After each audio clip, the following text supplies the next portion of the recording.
안녕하세요. 교통사고 정보가 가득한 버섯소리 김실장입니다. 오늘은 직업에 따라서 피해자들이 받는 합의금이 달라질 수 있을까? 이런 이야기를 좀 한번 해보려고 하는데, 교통사고 합의금은 여러분들이 받는 소득에 따라서 달라진다, 이렇게 계속 제가 말씀을 드렸어요. 같은 부상을 당해도 소득이 적은 사람은 적게, 소득이 많은 사람은 많이 이렇게 받는다고 제가 말씀을 드렸거든요. 근데 이게 소득도 소득이지만 직업에 따라서도 합의금이 달라질 수가 있습니다. 근데 보통 이게 보험사랑 합의를 할 때는 이러한 부분에 대해서 크게 문제가 되는 경우는 없는데, 이거는 이제 우리가 소송을 할 때, 그럴 때 이러한 내용들이 적용이 됩니다. 제가 아까 다른 사건 때문에 교통사고로 인해 가지고 엄지손가락이 움직이질 않아 가지고 소송을 하고 계시는 분이 한 분 계시는데, 이분 사건을 좀 정리를 하다가 이러한 내용들이 있어서 또 이런 부분들도 여러분들한테 알려드리면 도움이 되겠구나 싶어가지고 지금 영상을 촬영을 하고 있는데, 교통사고로 엄지손가락이 잘 움직이지 않아, 그러면 통상 저희가 이제 8%의 후유 장애가 있다라고 이렇게 예상을 하고 있어요. 근데 이 사진의 옆에를 보시면 영구장애의 직업별 평가라는 내용이 있습니다. 그래서 숫자가 뭐 1부터 9까지 이렇게 적혀 있죠.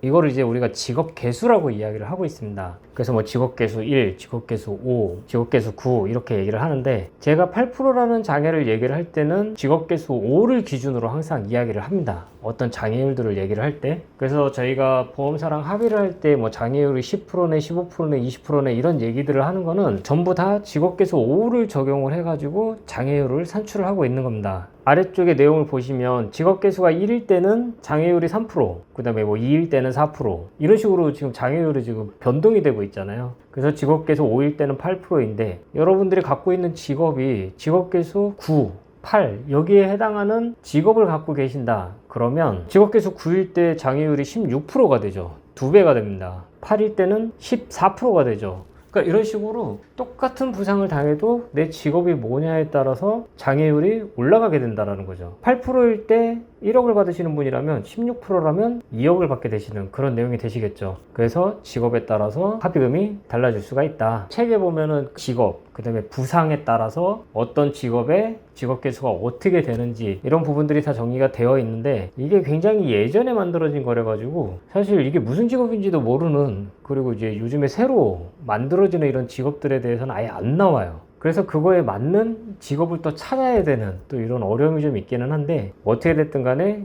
이득을 보려면 직업 개수를 찾아봐야 된다. 소송을 할 때는 이제 저희가 항상 검토를 하는 그런 부분들이기도 합니다. 그래서 제가 엄지손가락 요거에 대해서 개인적으로 궁금해가지고 직업 개수 9가 되는, 그러니까 합의금이 2배가 되는 그런 직업이 뭐가 있는지 좀 이렇게 찾아봤더니 라이노타이프? 뭐 신문 인쇄기? 뭐 이렇게 적혀 있더라고요. 그래서 이게 뭐야? 이게 무슨 직업인지는 저도 잘 모르겠습니다. 그러니까 이런 식으로 뭐 라이노타이프 이러한 직업을 갖고 계신 분들이 엄지손가락을 다쳐서 안 움직이게 됐다 그러면 일반인들 같은 경우는 8%의 노동능력 상실률이 산정이 되는데, 이분 같은 경우는 이제 16%의 노동능력 상실률이 계산이 된다, 이렇게 생각을 하시면 될 것 같습니다. 그래서 이렇게 직업개수들이 높고 영구장애가 예상되는 분들이라고 한다면 보험사랑 합의하면 1억이거든요 근데 소송하면 2억 받으시는 내용이거든요. 그래서 이런 부분들도 충분히 검토를 해보고 내가 보험사랑 합의를 할지 소송을 할지 이런 부분들도 판단을 해보시는 게 좋을 것 같습니다. 그래서 제가 누누이 말씀드리지만, 교통사고로 어떠한 부상을 당했는데 영구장애가 예상이 된다 그러면 이거는 보험사랑 합의를 하는 것보다 소송을 하는 게 좋다. 그리고 영구장애 부상을 당했는데 내가 직업개수가 굉장히 높은 직업을 갖고 있다, 그렇다고 한다면 마찬가지로 소송을 해서 더 높은 합의금을 받을 수 있는 그런 부분도 충분히 고려를 해서 내가 보험사랑 합의를 할지 소송을 할지, 저희들 항상 사건이 들어오면 이런 부분들부터 검토를 하거든요. 직업개수라든가 이분이 소송을 했을 때 받을 수 있는 합의금이 얼마인지, 그리고 합의를 하면 얼마인지, 항상 이런 부분들을 검토를 하기 때문에 저희들은 뭐 익숙한 부분이기는 한데, 소송을 하지 않는 사무실에서는 이러한 검토들을 아예 하지를 않습니다. 아예 할 수가 없죠. 왜냐면은 합의를 할 때는 직업개수 적용을 거의 안 하거든요. 그래서 이런 부분들 참고하셔가지고 여러분들이 최대한 많은 합의금을 받을 수 있도록 그렇게 진행을 하시는 게 좋을 것 같습니다. 오늘은 직업에 따라서 합의금이 달라질 수 있다 이런 얘기에 대해서 좀 이야기를 한번 해봤는데, 오늘 영상도 도움이 되셨다면 구독, 좋아요, 알람 설정 부탁드리겠습니다. 오늘 영상 여기서 마치도록 하겠습니다. 감사합니다.